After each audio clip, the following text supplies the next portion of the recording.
ভূপেন্দ্ৰৰ কালজয়ী এটি গীতৰ কথাৰে আমি আমাৰ আদৰণি ভাষণ সামৰণি মাৰিব বিচাৰিছোঁ। আমি অসমীয়া নহওঁ দুখীয়া বুলি সান্তনা লভিলে নহ'ব। আজিৰ অসমীয়াই নিজক নিচিনিলে অসমতে ৰখাতলে যাব। আজিৰ অসমীয়াই অসমতে ভগনীয়া হ'ব। ক'বলৈ মনত বহুত কথাই আমনি কৰে, দুৰ্বাৰ হেঁপাহ আৰু বহুত অভাৱ অভিযোগ আছে। বিশেষকৈ অসমৰ খিলঞ্জীয়াৰ বাবে খিলঞ্জীয়া মঞ্চৰ প্ৰতি শ্ৰদ্ধা তথা দায়িত্ব পালনৰ অংগীকাৰ লৈ মোৰ সভাপতিৰ ভাষণৰ পৰা মেলানি মাগিছোঁ। জয়তু খিলঞ্জীয়া দিৱস, জয় আই অসম।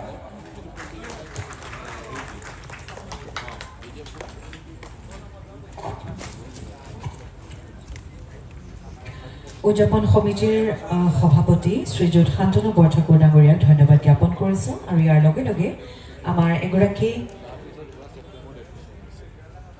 সদস্যক আমাৰ সন্মুখত পৰিচয় কৰাই দিয়াত অনাকাংক্ষিতভাৱে থাকি গ'ল। তেখেত হৈছে উদযাপন সমিতিৰ কাৰ্যকৰী সভাপতি তথা বীৰ লাচিত সেনা অসমৰ কেন্দ্ৰীয় সমিতিৰ যুটীয়া প্ৰশাসনিক সচিব যাদৱ দুৱৰা ডাঙৰীয়া। তেখেতক আমি মঞ্চৰ সন্মুখলৈ আহিবলৈ অনুৰোধ জনাইছোঁ আৰু তেখেতক সম্বৰ্ধনা জ্ঞাপন কৰিব উদযাপন সমিতিৰ বিষয়ববীয়াসকলে।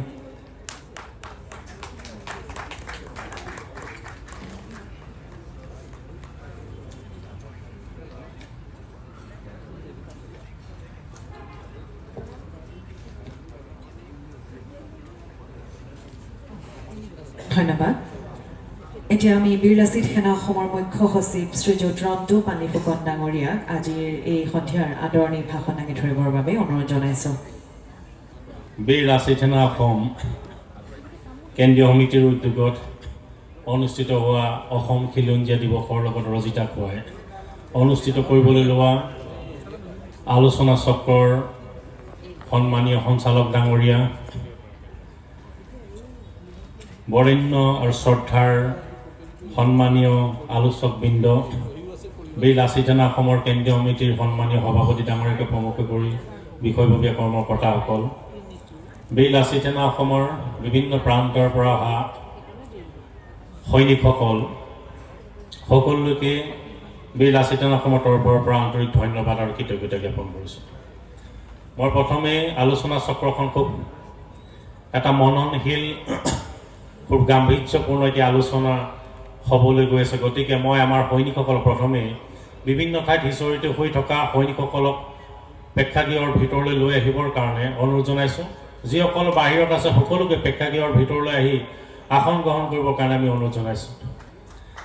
বীৰ লাচিত সেনা অসমৰ পৰিয়ালটোৰ কাৰণে আজি খুব সৌভাগ্যৰ দিন, আনন্দৰ দিন এইকাৰণেই যে বীৰ লাচিত সেনা অসমৰ মঞ্চখনত আমি সন্মুখত কেইবাজনো বৰেণ্য পুৰুষা ব্যক্তিক আমি দেখিছোঁ, যিসকলে যোৱা সময়ছোৱাত বিভিন্ন কৰ্মৰ জৰিয়তে জাতীয় জীৱনক বিভিন্ন ক্ষেত্ৰত উজ্জীৱিত আৰু অনুপ্ৰাণিত কৰি আহিছে।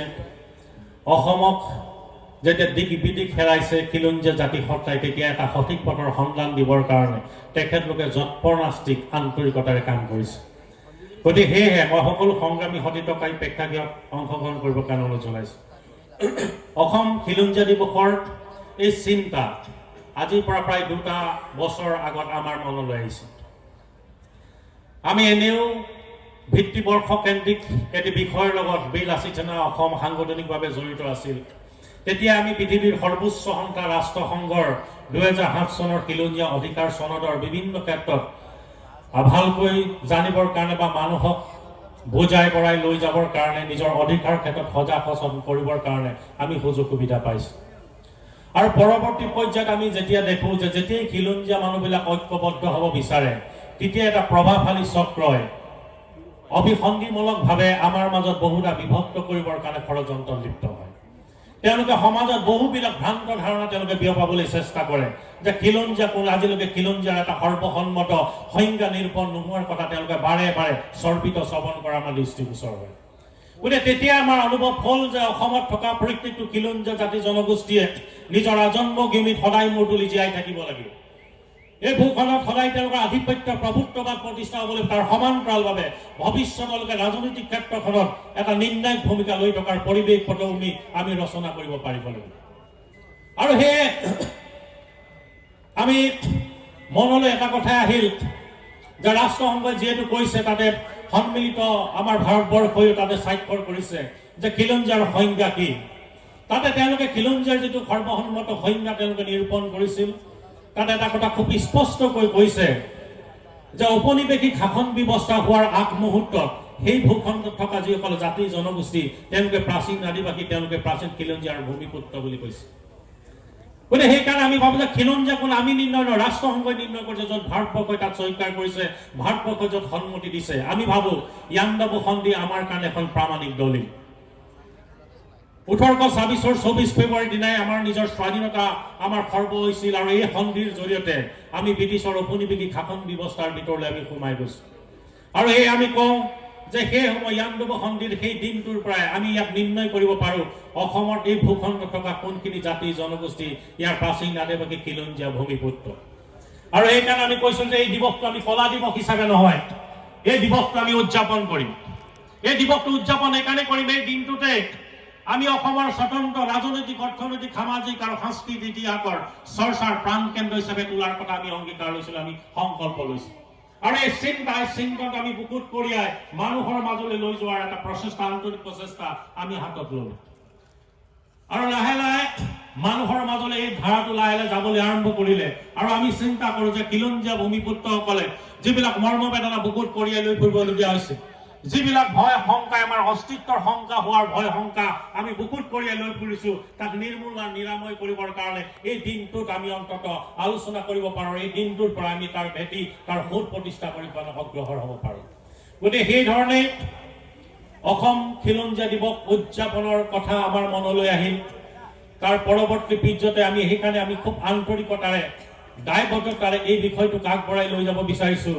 আৰু ভৱিষ্যতলৈকে যাতে এই দিনটোৰ পৰাই খিলঞ্জীয়া মানুহৰ এই ভূখণ্ডত থকা যিটো স্বতন্ত্ৰ ৰাজনৈতিক, অৰ্থনৈতিক, সামাজিক, সাংস্কৃতিক ইতিহাসৰ চৰ্চাৰ যাতে এটা ভেটি, এটা তৈয়াৰ আমি কৰি লৈ যাব পাৰোঁ, তাৰ বাট তৈয়াৰ কৰিবৰ কাৰণে আমি এইবাৰ অসম খিলঞ্জীয়া দিৱস আমি উদযাপন কৰিম। আপোনালোকে জানে যে এইবাৰ 200 বছৰত ইয়াণ্ডাবু সন্ধিত ভৰি দিলেই। গতিকে খুব বিশাল আয়োজন আমাৰ আছিল। খানাপাৰা ফিল্ডত অসমৰ প্ৰত্যেকটো জাতি জনগোষ্ঠীক আস্থা বিশ্বাসক লৈ সকলোকে সমবেত কৰি তেওঁলোকৰ বৰ্ণাঢ্য কৃষ্টি সংস্কৃতি প্ৰদৰ্শনৰ চিন্তা চৰ্চা আমাৰ মনত আছিল। উত্তৰ পূৰ্বাঞ্চলৰ বিভিন্ন প্ৰতিনিধি, জনগোষ্ঠীয় প্ৰতিনিধি আমাৰ ইয়াত উপস্থিত হোৱাৰ কথা আছিল। আৰু ভৱিষ্যতলৈকে মূৰ তুলি জীয়াই থকাৰ যিটো বাট তৈয়াৰ কৰা, তাতেই চিন্তন মন্থন বিচাৰ বিশ্লেষণ হোৱাৰ কথা আছে। কিন্তু দুৰ্ভাগ্যজনকভাৱে অনাকাংক্ষিত বহুবিলাক ঘটনা, বহুবিলাক ধুমুহা, বিপৰ্যয় বিলাসীজনৰ পৰিয়ালটোৰ মাজলৈ আহিল, যাৰ কাৰণে ভবা ধৰণে আমি সেই কাম কৰিব পৰা নগ'ল। তৎসত্বেও কেৱল 8 দিনীয়া প্ৰস্তুতিৰে আমি এই অসম খিলঞ্জীয়া দিৱস শিৱসাগৰ জিলা সমিতিৰ সহযোগত, শিৱসাগৰবাসী ৰাইজৰ সহযোগত আমি উদযাপন কৰিবলৈ অগ্ৰসৰ হ'লোঁ। আৰু আজি এটা খুব গুৰুত্বপূৰ্ণ বিষয় আলোচনা কৰিবৰ কাৰণে, আমাক দিশ দেখুৱাবৰ কাৰণে বা ভৱিষ্যতলৈ সংগ্ৰামৰ বাট এটা ৰূপৰেখা তৈয়াৰ কৰিবৰ কাৰণে খুব গুৰুত্বপূৰ্ণ এখন আলোচনা হ'ব। গতিকে আলোচনাত অংশগ্ৰহণ কৰা সকলো শ্ৰদ্ধাৰ বৰেণ্য বিশিষ্ট ব্যক্তিসকলক বীৰ লাচিত সেনা অসমৰ তৰফৰ পৰা আন্তৰিক ধন্যবাদ, কৃতজ্ঞতা জ্ঞাপন কৰিছোঁ। আমি ভাবোঁ তেওঁলোকৰ অভিজ্ঞতাৰে, তেওঁলোকৰ জ্ঞানেৰে, তেওঁলোকৰ দিহা পৰামৰ্শৰে আহিবলগীয়া সময়ত খিলঞ্জীয়া মানুহৰ স্বাধিকাৰ প্ৰতিষ্ঠাৰ, অসমীয়া মানুহৰ আত্মপ্ৰতিষ্ঠাৰ যিখন সংগ্ৰাম খুব শক্তিশালী আৰু বলিষ্ঠ ৰূপত আমি আগবঢ়াই লৈ যাব বিচাৰোঁ, তাৰ এটা ৰূপৰেখা প্ৰস্তুত হ'ব, দিশ নিৰ্ণয় কৰিব। পুনৰবাৰ সকলোলৈকে আন্তৰিক ধন্যবাদ আৰু কৃতজ্ঞতা জ্ঞাপন কৰি মোৰ আদৰণি ভাষণ সামৰিছোঁ। ধন্যবাদ। জয় আই অসম।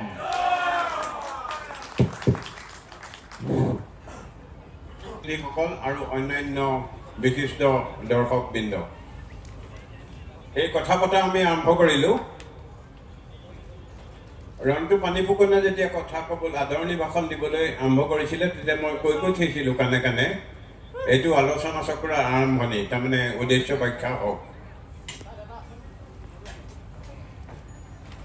আৰু এটা কথা কওঁ, এই যে কথা পাতিলোঁ বা ভাষণ দিলোঁ,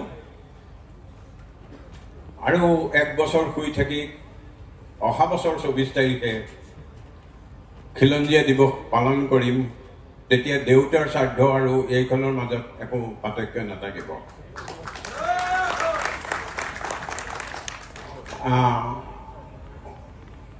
চিৰিয়াছ আলোচনাত চিৰিয়াছ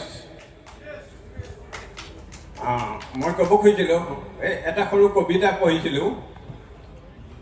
বছৰটোৰ মূৰত পিতাই শ্ৰাদ্ধ পাতিছোঁ, লগতে তেওঁৰ আদৰ্শৰ শৰাগ।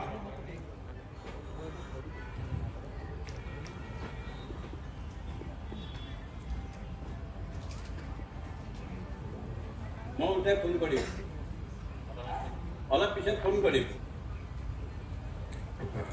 মই কি কৈ আছিলোঁ, কবিতাটো গালোঁ। মই ক'ব খুজিছিলোঁ,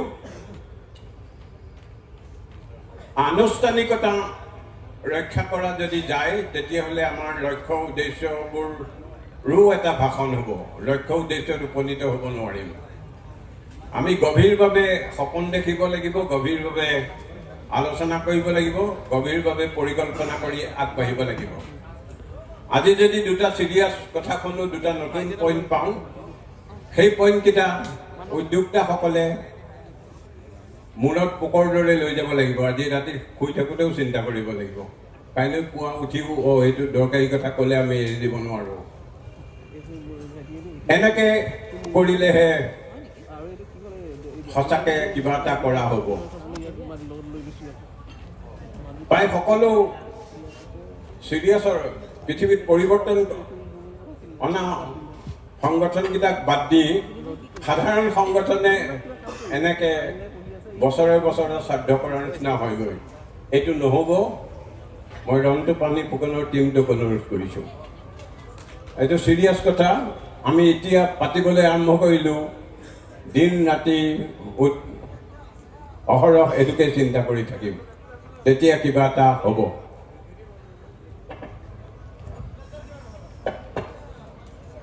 মই এইকেইটা প্ৰাৰম্ভিক কথা কৈছোঁ। এই চিৰিয়াছ বিষয়টো আমাৰ হাতত খুব বেছি 1.5 ঘণ্টা আছে, নাই 1 ঘণ্টা 15 মিনিট আছে যদি আমি 9টালৈকে কথা পাতোঁ। কথা পতাৰ বিষয় কিন্তু একেল ঠাইয়ে 3 দিনীয়া ছেমিনাৰখন হ'ব লাগিছিল, সৰুকৈ হ'লেও। গতিকে এতিয়া কেইটামান সৰু সৰু পইণ্ট শ্ব' কৰা হ'ব, কিন্তু এইটো উদ্দেশ্য ব্যাখ্যাহে হ'ব, বা উদ্দেশ্য ব্যাখ্যাৰো আধা অংশহে হ'ব। আপোনালোকে পিছৰখিনি আগুৱাই নিব, এইখিনি মই আশা ৰাখিছোঁ। মই আলোচকসকলক তথ্য ঢেৰ আছে, ইনফৰমেশ্যন ঢেৰ আছে, চিন্তাও আছে। গুৰুত্বপূৰ্ণ তথ্য এইবিলাক ক'বই লাগিব, কিন্তু টু দি পইণ্ট খাৰা কিছুমান পইণ্ট যাতে তেখেতসকলে কয়, আমি চিন্তা কৰিবলৈ আৰম্ভ কৰোঁ। আজি এই 1.5 ঘণ্টাৰ কাৰণে, 1 ঘণ্টা 15 মিনিটৰ কাৰণে তাৰ ওপৰত আমি আলোচনা কৰিম, আৰু আলোচনাটো বহু বছৰলৈ কণ্টিনিউ হ'ব। মই যিমানখিনি ভাবি আছোঁ সেইখিনি ক'বলৈকে মোক অকলে 2 দিন সময় লাগে, কিন্তু মোৰ লগত কাইলৈৰ পৰা আৰু ৰজু পালৈকে নহতৰ কোনো সম্পৰ্ক নাথাকিব। থাকিব, কিন্তু সাধাৰণতে সেইটো হয়, সেইটোহে কৈছোঁ। সেইটো কেনেকৈ নোহোৱা কৰিব পাৰি আপোনালোকে যত্ন কৰিব। মই কাক প্ৰথমতে দিওঁ ধৰিব পৰা নাই। সঞ্জয় দাসক অনুৰোধ কৰিছোঁ, to the point, bullet point হিচাপে কিছুমান টকা বনাই যোৱা যায়, বুলেট পইণ্টত কিছু কথা ক'লে ভাল হয়। আমি সেইধৰণে বাকী আলোচনা কৰি যাম। আৰু আপোনালোকক এটা স্বাধীনতা দিছোঁ, আমাক কথাৰ মাজতে হঠাতে ৰখাই দিব পাৰিব আৰু প্ৰশ্ন তুলিব পাৰিব। এইটো কিয় এনেকৈ ভবা নগ'ল, প্ৰশ্নৰ ধৰণটো একাডেমিক হ'লে ভাল। মই সঞ্জয় দাসক আৰম্ভ কৰিবলৈ অনুৰোধ জনাইছোঁ। ধন্যবাদ তপন কুমাৰ শৰ্মা ডাঙৰীয়া, আজিৰ এই আলোচনা চক্ৰটোৰ সঞ্চালক। মঞ্চত উপৱিষ্ট বীৰ লাচিত সেনাৰ সন্মানীয় বিষয়ববীয়াসকল, আলোচক হিচাপে উপস্থিত থকা উত্তৰ লখিমপুৰ বিশ্ববিদ্যালয়ৰ ডক্টৰ অৰবিন্দ ৰাজখোৱা ছাৰ, মোৰ ভাতৃপ্ৰতিম অসীম, আৰু আজিৰ এই আলোচনা চক্ৰটোত শ্ৰোতা হিচাপে আসন গ্ৰহণ কৰি থকা মোৰ মৰমৰ ককাই ভাই বাইদেউ সকলোকে মই মোৰ স্থানৰ পৰা আন্তৰিক অভিনন্দন জ্ঞাপন কৰিছোঁ। এতিয়া বিষয়টো ইয়াণ্ডাবু সন্ধিৰ লগত জড়িত। ইয়াণ্ডাবু সন্ধিৰ পিছত আমি কি পৰিৱৰ্তন দেখা পালোঁ ৰাজনৈতিক অৰ্থনৈতিক সেইটোৰ ওপৰতেই মূলত আলোচনা হ'ব। মই যিহেতু ভূগোল পঢ়ুৱাওঁ বা ভূগোলৰ এজন ছাত্ৰ, ভূগোলৰ ছাত্ৰ হিচাপে মই ইয়াণ্ডাবু সন্ধিৰ আগছোৱাত উত্তৰ পূৰ্বাঞ্চলটো কেনেকুৱা হৈ আছিল আৰু ইয়াণ্ডাবু সন্ধি চুক্তি হোৱাৰ পিছত উত্তৰ পূৰ্বাঞ্চলত কেনেকুৱা ধৰণৰ ভূ ৰাজনৈতিক পৰিৱৰ্তন আহিল তাৰ ওপৰত চমুকৈ আপোনালোকক কম বুলি আহিছোঁ। প্ৰস্তুতি খুব কম দিনৰ, সেয়েহে তথ্যবোৰ খুব সবল নহ'লেও মানে আইটেম হিচাপে এটা শিৰোনাম হিচাপে মই আপোনালোকক কম। 1826 চনৰ আগতে উত্তৰ পূব ভাৰত কেইখনমান স্বাধীন ৰাজ্যৰ সমষ্টি আছিল। বিশেষকৈ ব্ৰহ্মপুত্ৰ উপত্যকাৰ 600 বছৰীয়া আহোম ৰাজ্য, মণিপুৰ, ত্ৰিপুৰা আৰু ইয়াৰ কাষে কাষে থকা পাহাৰীয়া বিভিন্ন স্বায়ত্তশাসিত জনজাতীয় ভূখণ্ডসমূহ।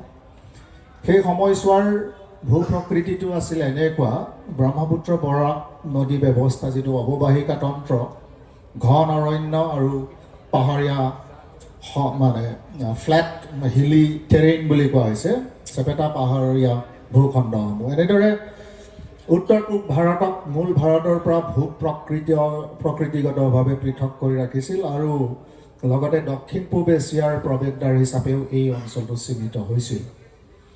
এতিয়া 1826 চনৰ আগৰ উত্তৰ পূব ভাৰতৰ মূল ভৌগোলিক আৰু ৰাজনৈতিক সংৰচনাটো এনেকুৱা আছিলে। বৃহত্তৰ আহোম ৰাজ্য বা অসমখন, এই ভূখণ্ডই ব্ৰহ্মপুত্ৰ উপত্যকাক নিয়ন্ত্ৰণ কৰিছিল। পূবে শদিয়াৰ পৰা পশ্চিমে আপাতত মোটামুটিকৈ গোৱালপাৰালৈকে ইয়াৰ সমতল ব্ৰহ্মপুত্ৰ নদী আৰু ইয়াৰ উপনৈসমূহৰ দ্বাৰা প্ৰভাৱিত উৰ্বৰ পলসুৱা সমভূমি অঞ্চল। তাত আমি কিছুমান খণ্ডিত ৰাজনৈতিক গোট দেখা পাইছিলোঁ। আহোম প্ৰশাসনৰ বাহিৰৰ অঞ্চলসমূহত বিভিন্ন জনগোষ্ঠী যেনে মণিপুৰী, তিপ্ৰা, খাচী, গাৰো, নগাসকল বসবাস কৰা স্বতন্ত্ৰ পাহাৰীয়া ৰাজ্যসমূহ। এই অঞ্চলটো কৌশলগত স্থান হিচাপেও জনাজাত আছিল। 1826 চনৰ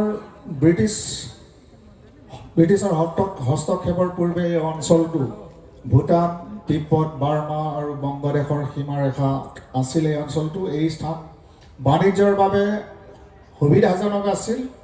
অৱস্থানিক সা সুবিধাৰ বাবে এই অঞ্চলটো বাৰ্মিজসকলৰ আকৰ্ষণৰ কেন্দ্ৰবিন্দু হয়তো হৈ পৰিছিল আৰু শেষত বাৰ্মিজসকলৰ দ্বাৰা দখল কৰা হৈছিল এই অঞ্চলটো। প্ৰাকৃতিক পৰিৱেশ হিচাপে এই অঞ্চলটোত যথেষ্ট বৰষুণৰ মাত্ৰা বেছি আছিল। ঘন জংঘল আৰু ইয়াৰ নদী অৱবাহিকা ব্যৱস্থাই কি কৰিছিলে, এই অঞ্চলটোক প্ৰাকৃতিক দুৰ্গ, নেচাৰেল ফৰ্ট্ৰেছ বুলি কোৱা হৈছিল বা বাধা হিচাপেও কাম কৰিছিল। এতিয়া 1826 চনৰ 24 ফেব্ৰুৱাৰীত স্বাক্ষৰিত ইয়াণ্ডাবু সন্ধিয়ে এংলো বাৰ্মিজ যুদ্ধৰ সমাপ্তি ঘটায় আৰু উত্তৰ পূব ভাৰত আৰু বাৰ্মাৰ কিছু অংশৰ ভৌগোলিক, ৰাজনৈতিক আৰু আৰ্থ-সামাজিক পৰিৱেশত পৰিৱৰ্তনশীল দীৰ্ঘম্যাদী প্ৰভাৱ পেলায়। এই অঞ্চলটোক তৰল পৰিস্থিতিতন্ত্ৰ ভিত্তিক লিকুইড ইক'চিষ্টেম বেছড সীমান্তৰ পৰা তাক কঠিন নিৰ্ধাৰিত উপনিৱেশিক ভূখণ্ডলৈ ৰূপান্তৰিত কৰিছিল আৰু অধিক ফলপ্ৰসূভাৱে ইয়াক ব্ৰিটিছ সাম্ৰাজ্যৰ সৈতে একত্ৰিত কৰিছিল। ইয়াণ্ডাবু সন্ধিৰ চুক্তিৰ পিছত আৰু এটা ঘটনা ঘটে, সেইটো হ'ল ভূখণ্ডৰ পুনৰ অংকন আৰু সংলগ্নীকৰণ। এই সন্ধিৰ বাবে বাৰ্মাক অসম অঞ্চল, ব্ৰহ্মপুত্ৰ উপত্যকাকে ধৰি মণিপুৰ, কাছাৰ, জয়ন্তীয়া পাহাৰৰ সকলো দাবী ত্যাগ কৰি ব্ৰিটিছৰ নিয়ন্ত্ৰণত অৰ্পণ কৰিবলৈ বাধ্য কৰা হৈছিল এই চুক্তিৰ জৰিয়তে। ইয়াৰ লগে লগে 600 বছৰীয়া আহোম ৰাজ্যৰ অন্ত পৰা বুলি কোৱা হয় আৰু ব্ৰিটিছ ভাৰতৰ অধীনস্থ হ'ল। আহোম ৰাজ্যৰ চুবুৰীয়া অঞ্চলসমূহ সংলগ্ন কৰি অসমক বংগৰ সৈতে পোনপটীয়াকৈ সংযোগ কৰা হ'ল। মণিপুৰক ব্ৰিটিছৰ সুৰক্ষাৰ অধীনত এখন ৰাজকীয় ৰাষ্ট্ৰ হিচাপে স্বীকৃতি দিয়া হৈছিল, যিয়ে গুৰুত্বপূৰ্ণ প্ৰতিৰক্ষামূলক বাফাৰ হিচাপে কাম কৰিছিলে। মণিপুৰখনক ব্ৰিটিছ ভাৰত আৰু বাৰ্মাৰ মাজত এটা বাফাৰ অঞ্চল হিচাপে স্বীকৃতি দিয়া হৈছিল। কাছাৰ আৰু জন্তীয়া পাহাৰক ক্ৰমে 1832 আৰু 1835 চনত সংলগ্ন কৰা হৈছিল। মণিপুৰে স্বতন্ত্ৰতা ৰাষ্ট্ৰ হিচাপে স্বীকৃতি লাভ কৰিছিল যদিও গম্ভীৰ সিঙৰ অধীনত যদিও কাৰ্যত ব্ৰিটিছ ৰক্ষিত ৰাজ্যত পৰিণত হৈছিল। ঠিক তেনেদৰে গাৰো, নগা আৰু লুচাই পাহাৰক ক্ৰমান্বয়ে সংযুক্ত কৰা হয়। ব্ৰিটিছে এই অঞ্চলসমূহৰ ওপৰত নিয়ন্ত্ৰণ সুদৃঢ় কৰিবলৈ নিজৰ সীমা সম্প্ৰসাৰণ কৰে। পিছলৈ অৰুণাচল প্ৰদেশ নাম লোৱা উত্তৰ পূব স্থানটুকুৰাত উত্তৰ পূব সীমান্ত সংস্থা নেফা ব্ৰিটিছৰ কবলত পৰিবলৈ আৰম্ভ কৰে আৰু পৰৱৰ্তী সময়ত সীমান্ত অঞ্চলৰ অংশ হিচাপে শ্ৰেণীভুক্ত হয়। ইয়াণ্ডাবু সন্ধিৰ চুক্তিৰ পিছত আৰু এটা ঘটা দেখা পাওঁ আমি, নতুন সীমা স্থাপন। ব্ৰিটিছ নিয়ন্ত্ৰিত ভূখণ্ড আৰু আভা ৰাজ্যৰ মাজৰ আনুষ্ঠানিকভাৱে নিৰ্ধাৰিত সীমা হিচাপে আৰাকান পৰ্বতমালা, ইয়েও আমাটুং বা ফকিং টাউন ৰেঞ্জ স্থাপন কৰা হৈছিল। এই সন্ধিৰ জৰিয়তে ব্ৰিটিছ ভাৰতৰ পূব সীমান্ত বংগৰ পৰা পাটকাই ৰেঞ্জলৈ স্থানান্তৰিত হয়, যাৰ ফলত উত্তৰ পূব ভাৰত আৰু উজনি ব্ৰহ্মদেশৰ মাজত থকা পৰম্পৰাগত সীমা অতিক্ৰম কৰা বাণিজ্য, সামাজিক আৰু অৰ্থনৈতিক সম্পৰ্ক বিচ্ছিন্ন হৈ গৈছিল। ইয়াৰ উপৰিও উত্তৰ পূব ভাৰতৰ ভূমি ব্যৱহাৰত ঔপনিৱেশিক ৰূপান্তৰ হোৱাও দেখা পোৱা গৈছিল। ব্ৰিটিছে বনাঞ্চল আৰু সাধাৰণ ভূমিৰ বিশাল অঞ্চলসমূহক পতিত ভূমি হিচাপে ঘোষণা কৰিছিল আৰু সেই পতিত ভূমি হিচাপে ঘোষণা কৰি তাক বাণিজ্যিক চাহ বাগিচালৈ ৰূপান্তৰ কৰিছিল। জীৱিকাৰ বাবে খেতিৰ পৰা বাগিচা কৃষিলৈ হোৱা এই পৰিৱৰ্তনে অঞ্চলটোৰ বিশেষকৈ উজনি অসমৰ প্ৰাকৃতিক পৰিৱেশ আৰু অৰ্থনৈতিক পৰিৱেশৰ মৌলিক পৰিৱৰ্তন ঘটাইছিল বুলি ক'ব পাৰি। ঠিক তেনেকৈ প্ৰশাসনিক ব্যৱস্থাৰো এটা সংশোধনী আহিছিলে। পূৰ্বতে এই খণ্ডিত অঞ্চলটোক প্ৰশাসনিক এককত পুনৰ গঠন কৰা হৈছিল, যেনে উত্তৰ পূব সীমান্ত সংস্থা নেফা, নগাপাহাৰ, পুৰণি স্থানীয় শক্তিৰ ঠাইত প্ৰত্যক্ষ কেন্দ্ৰীভূত প্ৰশাসন ইত্যাদি। 1874 চনত বেংগল প্ৰেচিডেঞ্চিৰ পৰা অসমক বিচ্ছিন্ন কৰি পৃথক প্ৰদেশ হিচাপে সৃষ্টি কৰা হৈছিল। ৰাজধানী আছিল শ্বিলং। চিলেট জিলাখন অসমৰ লগত একত্ৰিত কৰা হৈছিল আৰু আমি সকলোৱে জানো যে ভাৰত বিভাজনৰ লগে লগে ইয়াৰ অধিকাংশকেই পাকিস্তানৰ হাতত অৰ্পণ কৰা হৈছিল। ইয়াৰ পিছৰ সন্ধিটোৰ প্ৰভাৱ হিচাপে আমি দেখা পাওঁ আন্তঃগাঁথনিৰ কিন্তু উন্নয়নো হৈছিল। সম্পদ আৰু উন্নত সংযোগ বা যোগাযোগৰ প্ৰয়োজনীয়তাৰ বাবে আলিপথ আৰু পৰৱৰ্তী সময়ত ৰেলপথকে ধৰি আধুনিক আন্তঃগাঁথনিৰ প্ৰৱৰ্তন ঘটিছিল, যিয়ে এই উত্তৰ পূৰ্বাঞ্চলৰ সামগ্ৰিক যি ভূ প্ৰকৃতি আছিল তাত স্থায়ী পৰিৱৰ্তন ঘটাইছিল। নতুনকৈ সংৰক্ষিত ভূখণ্ডটোক বংগৰ সৈতে সংযোগ কৰাৰ প্ৰয়োজনীয়তাৰ ফলত পথ আৰু পিছলৈ চাহ সম্পৰ্কীয় পৰিবহণ প্ৰণালীকে ধৰি আন্তঃগাঁথনিৰ বিকাশ ঘটিছিল। কয়লা আৰু তেল আৱিষ্কাৰৰ ফলত অসম প্ৰদেশৰ ভূ প্ৰকৃতিত নতুন ঔদ্যোগিক এনক্লেভ বা পৰিক্ষেত্ৰৰ সৃষ্টি হৈছিল। ইয়াৰ পিছত অন্য এটা পৰিৱৰ্তন দেখা পাওঁ, যিটো জনগাঁথনিগত পৰিৱৰ্তন। অৰ্থনৈতিক পুনৰ্গঠন, বিশেষকৈ চাহ উদ্যোগৰ ফলত বৃহৎ পৰিমাণে মধ্য পূব ভাৰতৰ পৰা নতুন শ্ৰমিকৰ জনসংখ্যাৰ প্ৰব্ৰজন ঘটিছিল, যাৰ ফলত অসমৰ জনগাঁথনি পৰিৱৰ্তন অহা বুলি আমি ক'ব পাৰোঁ। ইয়াৰ পিছত আৰু এটা পৰিৱৰ্তন আমি দেখা পাইছিলোঁ, দীৰ্ঘম্যাদী ভৌগোলিক সংঘাত, ইনাৰ লাইন ছিষ্টেম।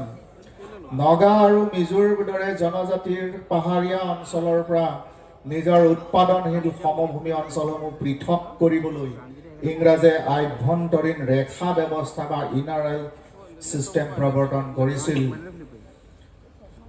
দ্বিতীয়তে আন্তঃৰাজ্যিক সীমা বিবাদ এই ইয়াণ্ডাবু সন্ধিৰ চুক্তিৰ ফলতে হোৱা বুলি আমি ক'ব পাৰোঁ। ব্ৰিটিছ উপনিৱেশিক প্ৰশাসনে কৰা জনজাতীয় ভূখণ্ডৰ পৰিকল্পনাহীন সীমা নিৰ্ধাৰণ, বিশেষকৈ পাহাৰৰ পাদদেশক সংৰক্ষিত বনাঞ্চল বুলি ঘোষণা কৰাৰ লগে লগে অসম আৰু নাগালেণ্ড, অসম আৰু মিজোৰাম, অসম আৰু মেঘালয় ৰাজ্যৰ মাজত আধুনিক যুগৰ সীমা বিবাদৰ শিপা সৃষ্টি হৈছিল। এইটো নহয় যে কেৱল ইয়াণ্ডাবু সন্ধিয়ে অসম বা উত্তৰ পূৰ্বাঞ্চলকে প্ৰভাৱান্বিত কৰিছিল, ইয়াৰ প্ৰভাৱ বাৰ্মা বা ব্ৰহ্মদেশতো পৰিছিল। ব্ৰহ্মদেশে যথেষ্ট ভূখণ্ড হেৰুৱাব লগা হৈছিল, যেনে উপকূলীয় প্ৰদেশ আৰাকান আৰু টেনাচিৰাম হেৰুৱাইছিল, যাৰ ফলত বংগোপসাগৰত ইয়াৰ প্ৰভাৱ বহু পৰিমাণে হ্ৰাস পাইছিল। এইদৰে ইয়াণ্ডাবু সন্ধিয়ে জলাবদ্ধ বা যুগান্তকাৰী মুহূৰ্ত হিচাপে কাম কৰিছিল, যাৰ প্ৰভাৱত থলুৱা প্ৰাক উপনিৱেশিক স্থানীয় সংঘসমূহক ভাঙি পেলাইছিল আৰু তাৰ ঠাইত উপনিৱেশিক সম্পদমুখী আৰু কঠোৰভাৱে নিৰ্ধাৰিত ভৌগোলিক ব্যৱস্থা এটা স্থাপন হৈছিল, যিয়ে আজিও উত্তৰ পূব ভাৰতক এক বিশেষ অঞ্চল হিচাপে গঢ় দি আছে। এই পৰিৱৰ্তনকেইটা মই উল্লেখ কৰিলোঁ, গোটেইখিনি মই ভৌগোলিক আৰু ভূ ৰাজনৈতিক প্ৰেক্ষাপটত আপোনালোকক ক'লোঁ। শেষত মই এটা উদাহৰণ দিব খুজিছোঁ। প্ৰতিটোতে মই ভূ প্ৰাকৃতিক পৰিৱৰ্তনৰ কথা কৈছিলোঁ যে ইয়াণ্ডাবু সন্ধি চুক্তি হোৱাৰ পিছত আমাৰ ভূ প্ৰকৃতিটোতো এটা পৰিৱৰ্তন আহিছিল। এতিয়া এটা পৰিৱৰ্তনে যেতিয়া আমাৰ জলবায়ুত পৰিৱৰ্তন আনিব বুলি আমি ভাবোঁ, তেনেহ'লে প্ৰায় 30 বছৰৰ পৰিসংখ্যা এটা আমি লোৱাটো দৰকাৰ।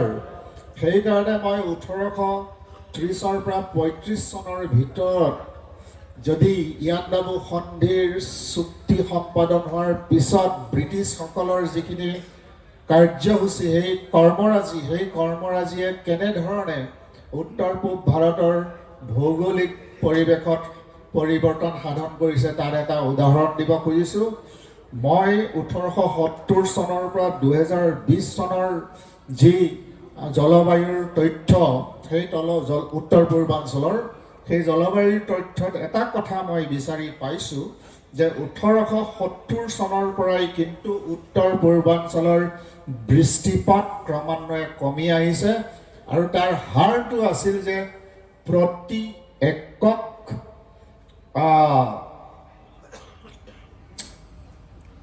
একক আমাৰ বনাঞ্চলৰ যিটো ধ্বংস, প্ৰতি একক বনাঞ্চল ধ্বংস হোৱাৰ ফলস্বৰূপে 0.74 নেগেটিভ ঋণাত্মক হাৰত 0.74 মিলিমিটাৰকৈ বৃষ্টিপাত ক্ৰমান্বয়ে কমিবলৈ আৰম্ভ কৰিছিল। ঠিক তেনেকৈ উষ্ণতাৰ ক্ষেত্ৰতো যদি আমি চাওঁ যে ক্ৰমান্বয়ে 0.15 ডিগ্ৰী চেণ্টিগ্ৰেড 1870 চনৰ পৰা ইয়াত বৃদ্ধি পাবলৈ ধৰিছে।